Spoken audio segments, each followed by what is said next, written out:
Agora tá, agora sim.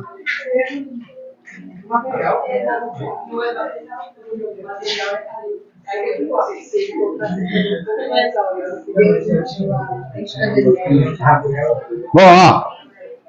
Então, vamos lá. Então, essa prova é a de 2022, né, de dezembro de 2022, o pessoal fez, que é o pessoal que terminou o nono ano passado, a prova que eles fizeram, que entraram agora, aqueles que ficaram bem classificados entraram, agora estão no primeiro ano da ETEC. Então, foi a última. Essa prova ela tem só uma diferença em relação a dos outros anos, ela só tem 40 questões, e a prova, normalmente, ela tem 50. Tá? A gente vai começar analisando essa prova, finalizando ela, a gente vai pegar uma outra. Sempre que a gente terminar uma prova, eu vou entregar a prova para vocês, para a gente ir vendo questão por questão. Lembrando que a gente vai fazer as questões de matemática, química, física, biologia, história e geografia. As de português, eu vou ver se consigo um dia só para trabalhar as de português, que aí é necessário um professor de português que esteja para auxiliar a gente, tá?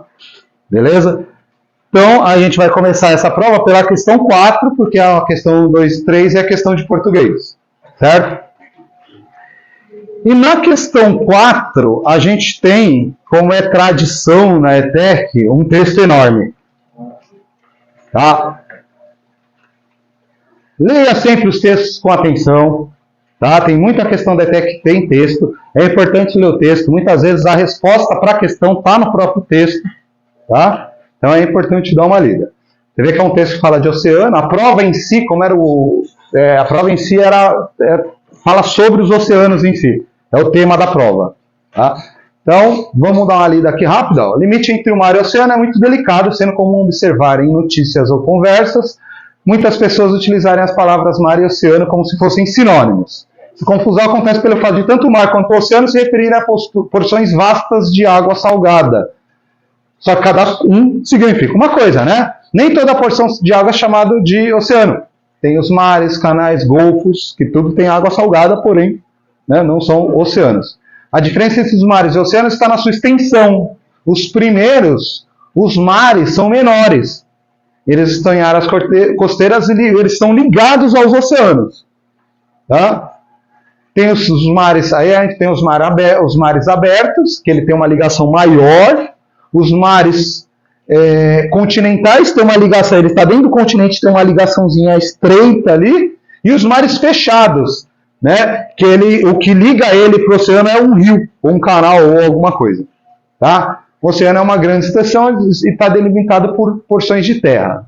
Né? São muito profundos, sendo que até nossos dias o ser humano não conseguiu chegar ou transportar qualquer equipamento ao ponto mais fundo, pode alcançar milhares de metros. Tá? Enfim, de acordo com o texto, é correto afirmar que... Então aí é uma questão que é basicamente interpretação desse texto que a gente leu. Alternativa A. Os oceanos se dividem em 3 tipos, os fechados, continentais e os abertos? Não é o oceano, são os mares que diferenciam desse jeito. Você vê que a resposta está no texto. Então não, essa está errada. Os mares são mais profundos que os oceanos? É o contrário, no texto também fala. Então você vê que essa questão, a resposta está no texto.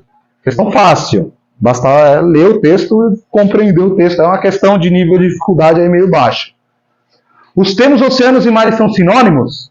Pois representam territórios com formas e tamanhos similares? O tema do texto é justamente esse, é tentar diferenciar os dois. Né? Então, obviamente que não. Os mares concentram todas as águas existentes no planeta, daí o nome planeta azul? Não, na verdade a maior parte está no oceano. Então, por eliminação, a gente já sabe que é aí. Ó. Os oceanos se diferenciam dos mares, pois aqueles quem? Os oceanos têm maiores extensões que estes, né? Que os mares. O oceano é muito maior. E quais são os oceanos? Atlântico, Pacífico, Índico, Polar, né? Polar Austral e Polar. Esqueci o outro nome do que fica embaixo ali. Tá? Mar a gente tem vários, né? Tem o Mar Amarelo, que é um do tipo aberto, porque ele é bem, assim, ele está ali entre a China e o Japão, né? Então ele tem uma área bem ampla ali. Tem o mar Mediterrâneo, né, que é um mar que também é aberto, apesar de ser ali, ter o Estreito de Bering ali que separa a Europa da África, mas ele é bem grande, né? Um mar bem conhecido, certo? Então a alternativa é, todo mundo concorda? Pode marcar, vai marcando aí. Marcos, essa prova tá aí para vocês rabiscarem ela toda, tá? Quando a gente for fazer um simulado, a ideia é a gente fazer um simulado esse ano, eu vou entregar uma prova que eu não trabalhei. Vou entregar uma prova e a gente vai fazer um simulado mesmo. Vamos sentar, ficar ali às 4 horas fazendo a prova. Aí eu vou ver como que a gente consegue fazer. Ele vai fazer junto, tem Isso. Tá? Essa daí a gente vai estudar essa prova, a gente vai pegar algumas coisas e vai estudar ela justamente para ver como que funciona fazer essa prova. Tá? Bom, questão de história, olha que legal, uma questãozinha de história aí. Estamos longe de compreender, deixa eu pegar aqui que fica melhor para eu ler. Estamos longe de compreender a complexidade dos oceanos. Nesse sentido, Aquaman, herdeiro do trono de Atlantis, está entre os super-heróis que mais têm conhecimento sobre essa parte do nosso planeta. Além disso, o personagem apareceu em filmes promovendo a coexistência entre diferentes povos, bem como a preservação do meio ambiente. Nas suas histórias existem relatos de que o herói é capaz de atingir a velocidade de 3.000 metros por segundo quando está nadando, o que exigiria um gasto de 240 milhões de quilocalorias por segundo. Tá? Porque tem uma parte de matemática aí na questão 6. Questão 5. Cada alternativa apresenta um resumo biográfico. Assinale aquela que se identifica com a mesma mensagem positiva defendida pelo Aquaman em filmes conforme descrito no texto. Uma questão meio de português, aí, meio de história.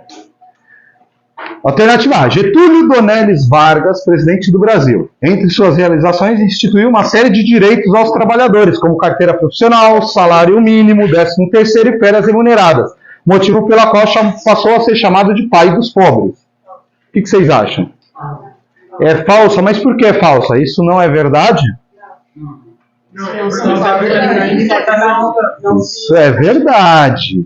Só que ele quer, olha a pergunta, ele quer a que se identifica com a mensagem positiva defendida pelo Aquaman. Qual a mensagem positiva defendida por ele? Coexistência entre diferentes povos, preservação do meio ambiente, certo? Aqui é tudo verdade. Donelis foi presidente, o Vargas foi presidente do Brasil. Ele era chamado de pai dos pobres, criou, entre outras coisas, carteira profissional, salário mínimo, 13º, né, a CLT, da maneira como a gente conhece, né, sofreu algumas modificações ao longo do tempo, mas foi criada na época dele. Tudo isso é verdade, o problema é que não encaixa no que a questão quer. Essa é a coisa. Tá? Pode deixar ali. Maria Esther Andion Bueno, conhecida como Rainha do Tênis, maior nome do tênis brasileiro, foi eleita a melhor tenista latino-americana do século XX, sendo considerada um exemplo de como superar dificuldades para obter sucesso. Também é tudo verdade, porém, não tem nada a ver com as mensagens, com coexistência lá e tal. César Augusto Cielo Filho, né? O César Cielo, nadador brasileiro, recordista e vencedor de diversas competições. Conquistou a medalha de ouro nos 50 metros livres das Olimpíadas, prova mais rápida da natação. Está entre os atletas brasileiros com mais medalhas em campeonatos mundiais de qualquer esporte. Tudo verdade, porém, não é essa a mensagem. Apesar do Aquaman também ser um nadador, né? Isso daqui está de propósito aqui. Mas não, apesar do Aquaman também ser um nadador, isso daí poderia confundir algumas pessoas, mas não. A mensagem é aquela lá. Isabel Cristina Leopoldina Augusta Micaela Gabriela Rafaela Gonzaga. O nome todo dela. A princesa Isabel, responsável pela assinatura das leis do ventre livre e áurea, que respectivamente libertava os filhos de escravizados nascidos no Brasil e abolia a escravidão no Brasil. É verdade, a princesa Isabel é essa mulher com esse nome grandão, realmente ela assinou a lei áurea e tal, não sei o quê, porém, Não fez nada. Coexistência de povos e preservação do meio ambiente, não. Tá? Essa seria a que mais talvez tenha dúvida, porque ele pode pensar na questão escravizada, coexistência, né? Pessoas escravizadas com... Mas Bruno da Cunha Araújo Pereira, indigenista brasileiro, dedicou-se à proteção dos povos indígenas da floresta amazônica, combatendo ações ilegais de invasores como garimpeiros e madeireiros, a fim de promover a garantia de direitos a esses povos, como saúde, educação e autonomia. É isso, né? Sim. Preservação, aí eu tenho as duas coisas, preservação da natureza e coexistência entre, no caso, o povo indígena e o restante da sociedade. Certo? Gabarito aí, alternativa E. Certo? Questão também de interpretação de texto, você vê que vai ser muito comum questão de interpretação de texto, sendo dentro de história ou dentro de geografia, tá? Mas, e bastante atenção com as perguntas, com o que a questão quer. E a gente tem uma questãozinha de matemática aí, e para isso a gente vai usar a nossa lousa. Ó. Lembra que no texto dá algumas informações, né? Eu tenho algumas informações ali matemáticas. Questão de matemática, a minha recomendação começa anotando as informações todas. Tá? Então no texto, o que eu tenho ali de informação? A velocidade do Aquaman.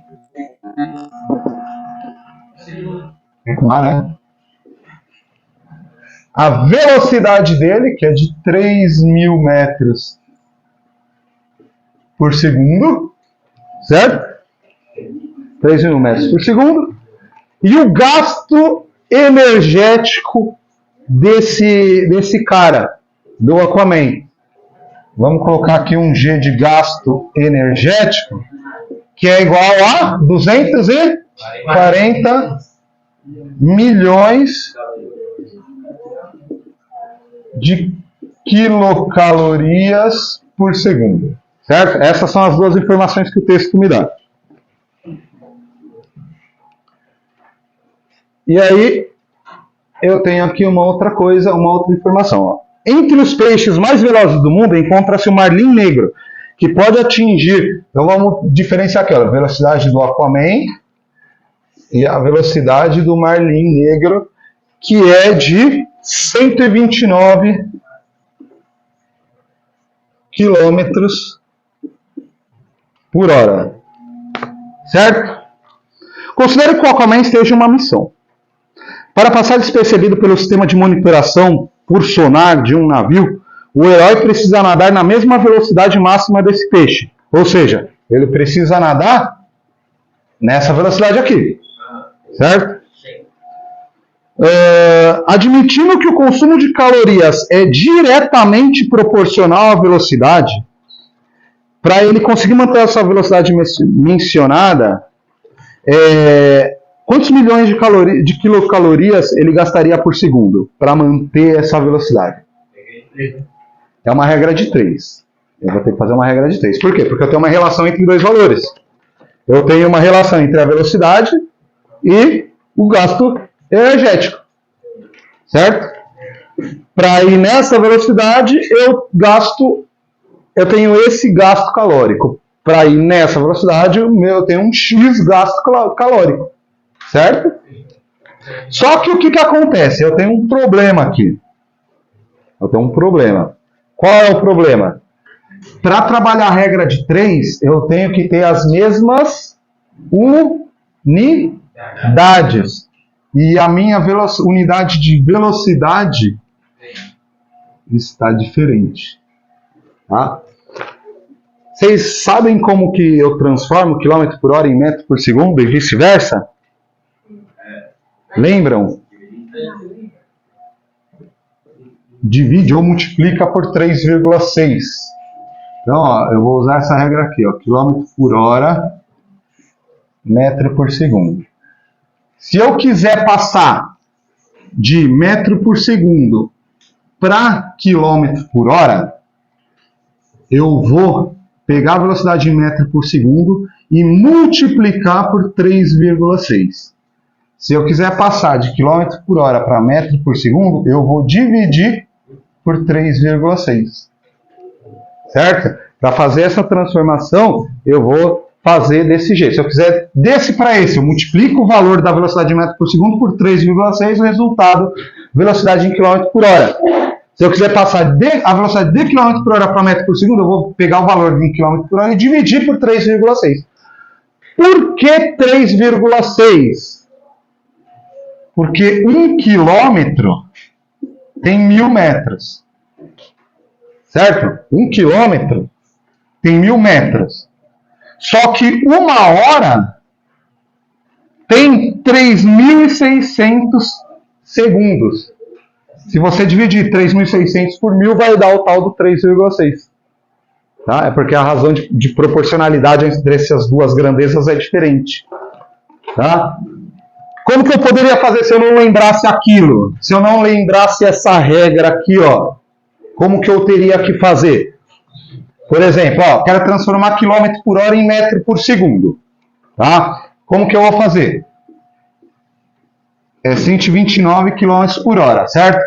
Eu quero em metro por segundo. Primeiro eu vou transformar isso daqui em metro. Quanto que tem 129 km? Quanto dá em metro?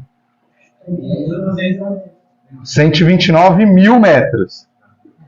Ou seja, 129 km por hora é a mesma coisa que 120.000 metros por hora. Certo? Vou só transformar isso daqui numa fração. 129.000 metros sobre 1 hora. Agora, eu vou transformar esse valor em hora, eu vou transformar em segundo. 1 hora tem 3.600 segundos. Ou seja, 129.000 dividido por 3.600. Tá? Resolvendo isso daqui, eu vou chegar em metros por segundo. Você vê que eu fiz em passo a passo. Eu primeiro transformei o quilômetro em metro, depois a hora em segundos. Certo? Ó, metro e segundo. Fazendo essa divisão, ó, cortei. 1.290 dividido por 36. Faz aí na calculadora rapidinho. Não sabe fazer essa conta, né? Todo mundo saberia fazer essa conta.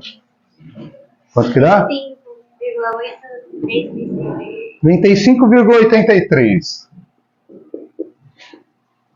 metros por segundo. Essa é a velocidade em quilômetros por hora. Certo?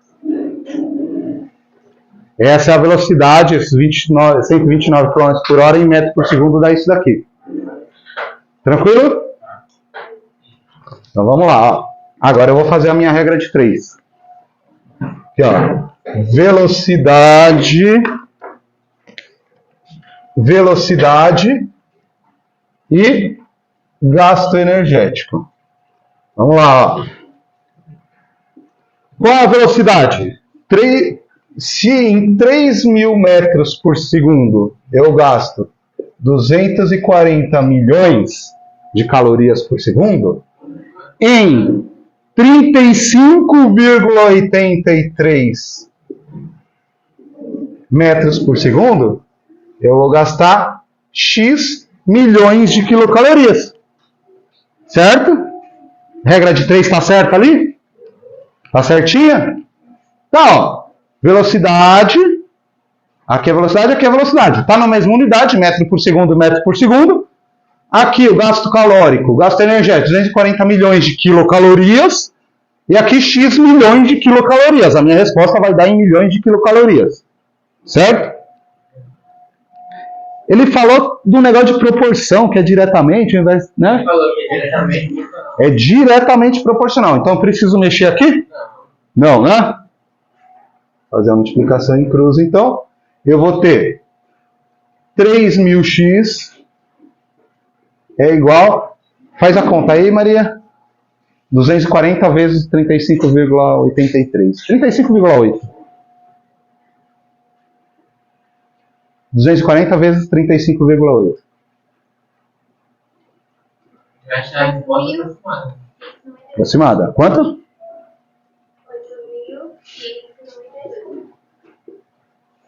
Certo. Caí numa equação de primeiro grau, né? Tem um valor aqui de x. O que eu vou fazer com esse 3.000 aqui que está multiplicando? Porque é 3.000 vezes x. O que eu faço com esse 3.000 que está multiplicando x? Passa invertendo a operação. Se está multiplicando, vai passar dividindo. 8.592 dividido por 3.000. Maria? Faz essa conta aqui para mim.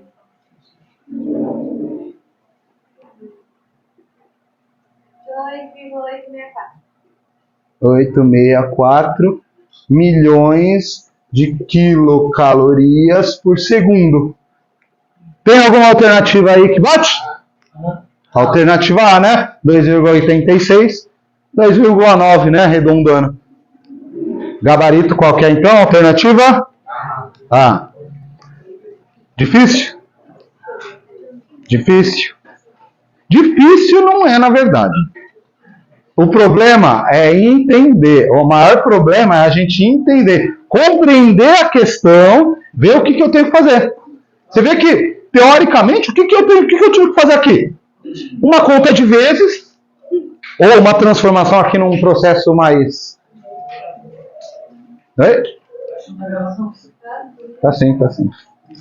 Dá uma pausinha? Tá. É que ele fica esse quadradinho só. Tá? Eu fiz uma continha aqui, que teria uma certa dificuldade, por quê?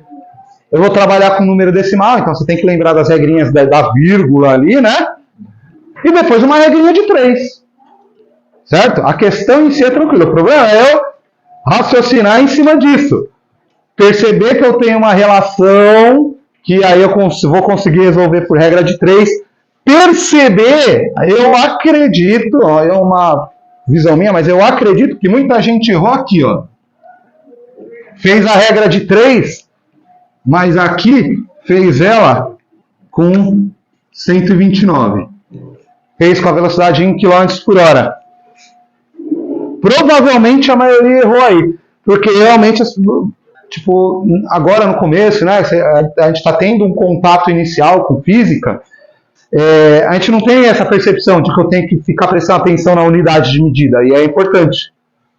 Aqui eu percebi que eu tenho duas grandezas, velocidade, a mesma grandeza, velocidade, porém com unidades de medida diferentes. Para eu trabalhar elas, eu preciso que elas estejam na mesma unidade de medida. Certo? Isso vai funcionar para tudo. Quando eu estiver trabalhando com alguma coisa com física. Tá? Por exemplo, uma questão que tem aí, sei lá, temperatura, que trabalha em temperatura.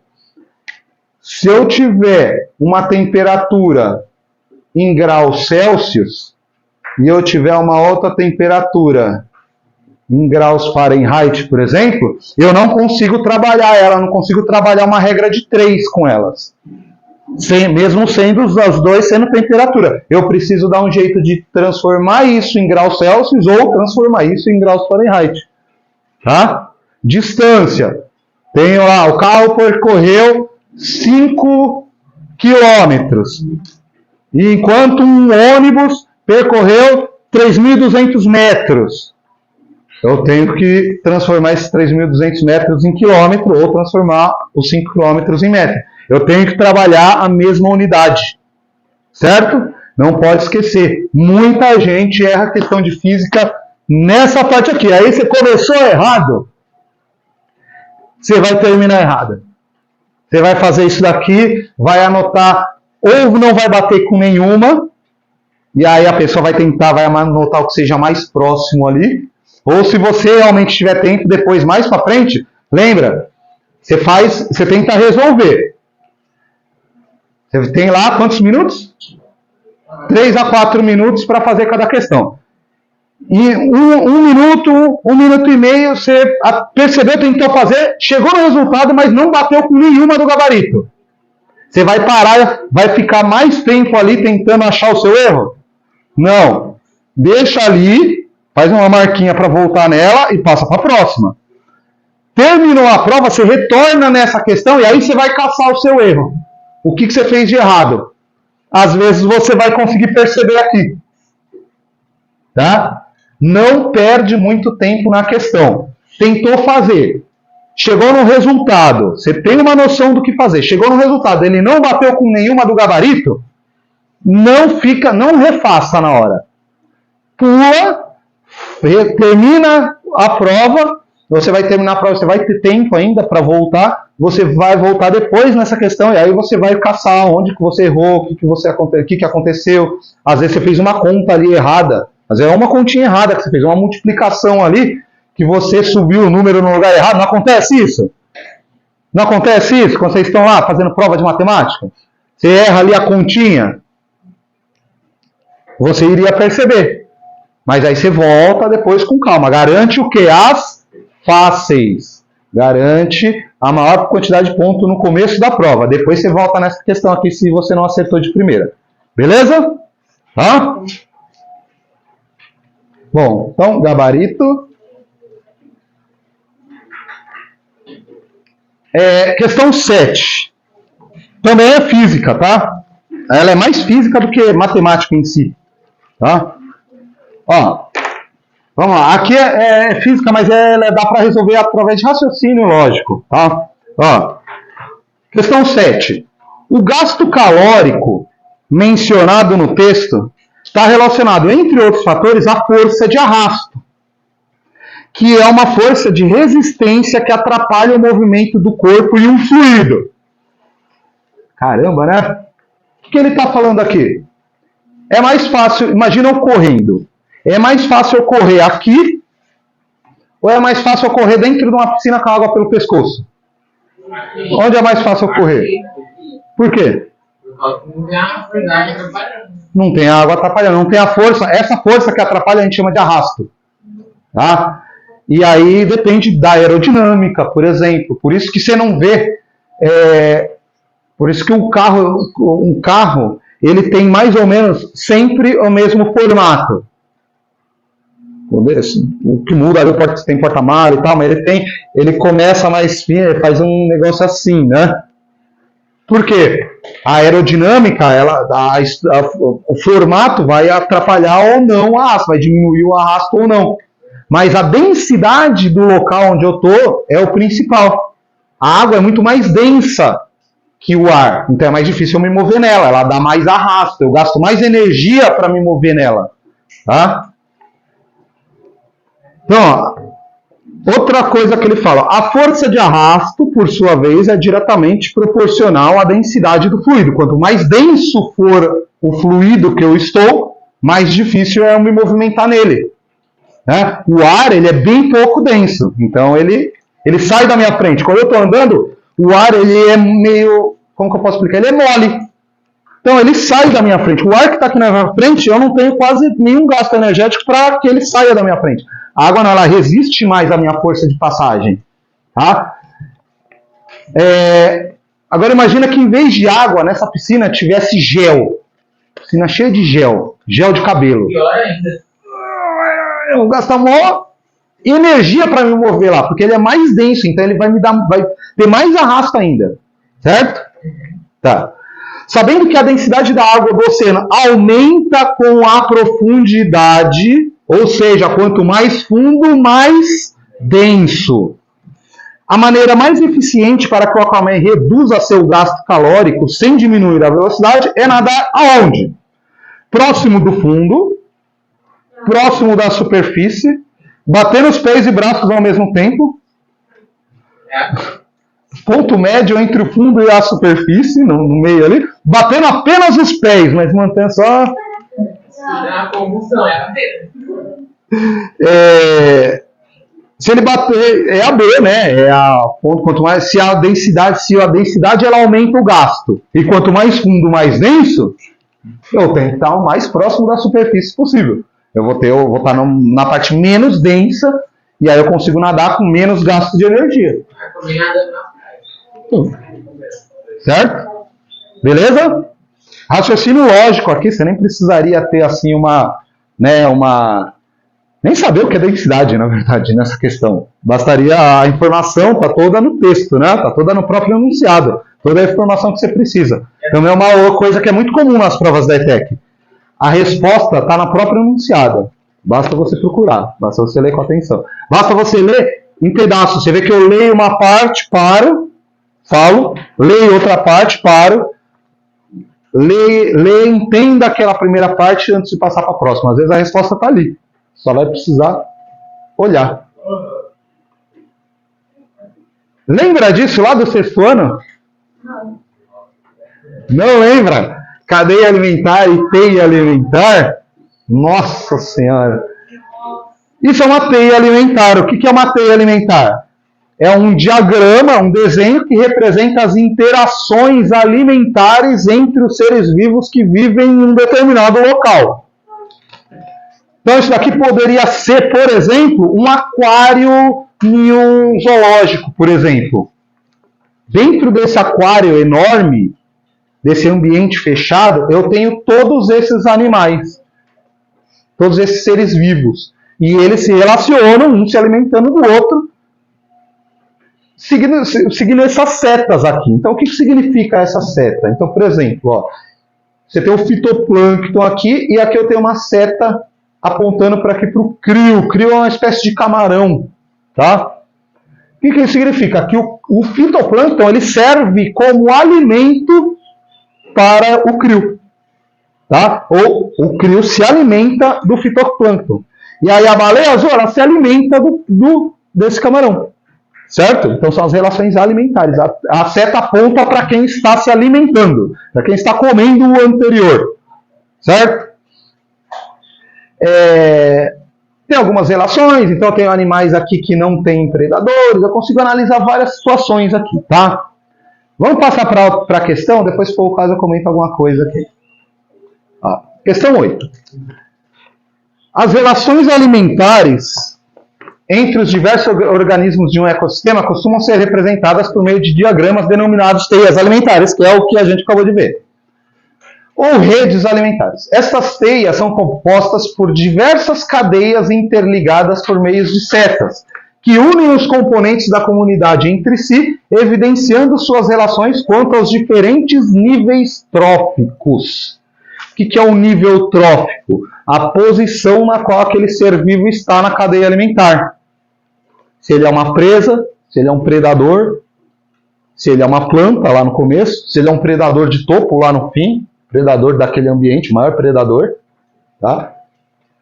Considerando aquela teia alimentar que a gente viu a imagem, é correto afirmar que... Então vamos lá, eu vou ficar indo e voltando para a gente analisar alternativa por alternativa. As lulas são consumidores terciários, pois se alimentam de leões marinhos, orcas e pinguins. Vamos lá, ó. Cadê as lulas? Tá aqui. Ó, tá falando assim, ó. As lulas são consumidores terciários, pois se alimentam de leões marinhos. Já tá errado. Porque, ó, aqui a seta tá apontando para o leão marinho. Ou seja, a lula, ela serve de alimento para o leão marinho. Tá? Então aqui já tá errado já. Orcas e pinguins. Na verdade, a lula ela é fonte de alimento, ela é presa desses três animais. Tá? A alternativa até inverteu a situação aí. Então tá errada. Mas muita gente marcaria a seta, porque o que o pessoal mais confunde é a seta quando aponta, né, a seta aponta para aquele que come. Tá? A seta aponta para quem come. Beleza? B. Os seres do zooplâncton constituem o primeiro nível trófico e formam a base das cadeias alimentares aquáticas. O zooplâncton, ele não é a base é o fitoplâncton. Você tem que lembrar que em uma cadeia alimentar, o primeiro organismo sempre vai ser um vegetal. Sempre vai ser uma planta, ou uma alga, ou uma microalga, que é o fitoplâncton aí que ele está falando. Tá? Esse é a base da cadeia alimentar, tá? Que é o que a gente chama de produtor. O zooplâncton nessa cadeia alimentar, ele está se comportando, ele é um herbívoro, ele é o consumidor primário, o primeiro consumidor dessa cadeia. Ó, produtor, consumidor primário, consumidor secundário, consumidor terciário, consumidor quaternário, consumidor quintenário, tá? Essa sequência aqui, eu vou contando aqui, mas o primeiro é sempre o produtor, vai ser sempre uma planta. Então, não. O zooplâncton não é o primeiro nível trófico, é o segundo. Certo? As focas apresentam diferentes hábitos alimentares e ocupam diferentes níveis tróficos. Ele está falando da foca. Cadê a foca? Está aqui. Ela apresenta diferentes hábitos alimentares. Ela se alimenta tanto de peixes quanto de krill. Vamos ver se ela está em mais de 2 níveis tróficos. Ó. Ela está nessa cadeia alimentar aqui, ó. Certo? Ó. Deixa eu riscar uma linha aqui, ó. Tá quieto aqui. Eu não lembro, mas está aqui, ó. Certo? Ela está como produtor, consumidor primário, consumidor secundário. Certo? Nessa outra aqui, ó. Produtor, consumidor primário, consumidor secundário, consumidor terciário. Ou seja, nessa cadeia ela está como secundário. Nessa daqui ela está como terciário. Então ela apresenta pelo menos 2 níveis tróficos diferentes. Então, a alternativa... Qual é a alternativa? C. Alternativa C é a certa. Vamos dar uma olhada nas outras duas? Os peixes pequenos e o krill pertencem ao mesmo nível trófico, pois se alimentam diretamente do fitoplâncton. Peixe pequeno ele não se alimenta diretamente do fitoplâncton. O krill sim, mas o peixe pequeno não. Ele é um consumidor secundário. Ele é um carnívoro já. Então, não. Vou só terminar isso aqui. E aí, aqui, o extermínio dos pinguins ocasionará a diminuição da população de orcas, pois estas se alimentam deles. Então, não tem relação alimentar direta entre pinguim e foca. Tem uma relação indireta. Se eu eliminar os pinguins, a população de lulas vai aumentar, porque eu tirei um predador delas. A tendência, a quantidade de orcas vai aumentar se eu eliminar o pinguim. Eu eliminei um competidor dela. Certo? Beleza? Então a gente parou na questão 8. A partir da próxima aula a gente começa a dar 9. Tá bom? A prova fica com vocês. Tragam sexta-feira que vem.